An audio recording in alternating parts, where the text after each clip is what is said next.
Za konvertiranje videa u GIF animaciju koristit ćemo besplatan program koji se zove Movie to Animated GIF Converter.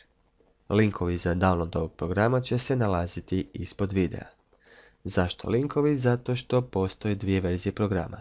Jedna je za Windows 7, a druga za Windows XP. Vi naravno skinite onu verziju programa za Windowse koje vi koristite. Nakon što ste skinuli program, pokrenite ga. Nikakva dodatna instalacija nije potrebna. Kliknite File, Open Movie. Pronađite film koji želite pretvoriti u animaciju. Ja ću animirati EKKO.hr uvodnu špicu. Pomičite kursor do trenutka kada želite da vaša animacija počne. I zatim taj trenutak odredite kao start point.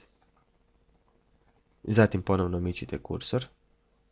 I kada odredite da je to trenutak kada želite da vaša animacija završi, odredite mu endpoint. Kliknite na Export, odaberite Export to Animated GIF, napišite naziv vaše animacije i kliknite Save.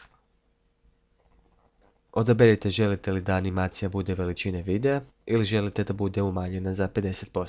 Ja želim da bude veličina videa i kliknite OK. Pričekajte par sekundi. I evo, vaša animacija je gotova.